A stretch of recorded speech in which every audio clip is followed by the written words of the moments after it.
Herzlich willkommen auf dem YouTube-Kanal von eBakery, die Agentur für Online-Händler.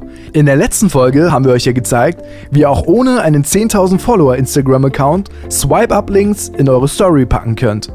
Falls ihr das verpasst habt, ist oben rechts der Link. In dieser Folge wollen wir schauen, ob das genauso auch für eure Facebook-Story möglich ist. Vorab sei zu sagen, dass auch hier 10.000 Follower erst das Privileg freischalten, beliebige externe Links in die Story als Swipe-Up einzubauen. Doch auch hier gibt es Alternativlösungen, die wir euch jetzt demonstrieren. Da ihr als Online-Händler sowieso meistens euren Online-Shop verlinken wollt, besteht die Möglichkeit, die URL eures Shops in den Seiteninfos zu hinterlegen. Dafür geht ihr auf eure Unternehmens-Facebook-Seite. Am schnellsten geht es, wenn ihr dann hier nach rechts slidet und auf Info geht. Dieses Weltkugelsymbol steht für eure Webseite, deren URL ihr hier eintragen könnt, indem ihr auf Seiteninfos bearbeiten klickt. Wenn ihr das gemacht habt, klickt auf euer Profilbild und erstellt eine neue Story. Wir nehmen hier mal das Thumbnail unseres letzten Videos und sehen am oberen rechten Rand die Gestaltungsoption. Dazu zählt auch der Link-Button. Wenn ihr 10.000 Abonnenten hättet, würde hier nun ein Feld erscheinen, in dem eure benutzerdefinierte URL eingetragen werden kann.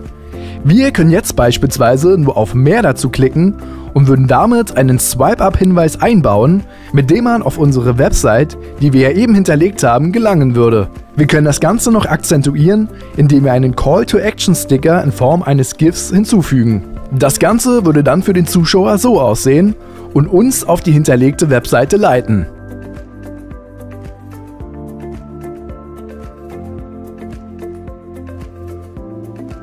Eine andere Methode, die wir von eBakery verwenden, ist das Teilen der Instagram-Story auf Facebook.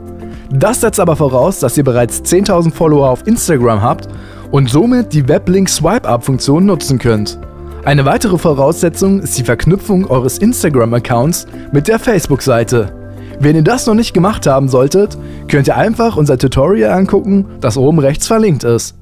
Wenn beides gegeben ist, könnt ihr auf euer Link-Symbol gehen, den Weblink hinzufügen und seht unten links bereits, dass die Story sowohl auf unserem Instagram-Kanal als auch auf Facebook geteilt werden würde und dann so aussieht. Die Story wird optisch 1:1 übernommen und als Facebook-Story geshared, aber auch der Link ist mit enthalten. Das heißt, Facebook-Story-Besucher würden per Swipe-Up in unserem Fall zum neuesten Video geleitet werden. Das waren unsere zwei Alternativen, wie ihr die Swipe-Up-Funktion auch für Facebook-Stories verwenden könnt, wenn eure Facebook-Seite noch keine 10.000 Abonnenten vorzuweisen hat. Sollte das Video dir weitergeholfen haben, würden wir uns über einen Like freuen. Außerdem würde ein Abo sowohl uns als auch dir weiterhelfen, da du in Zukunft keinen relevanten Online-Marketing-Content mehr verpassen würdest. In diesem Sinne, macht es gut, euer eBakery-Team!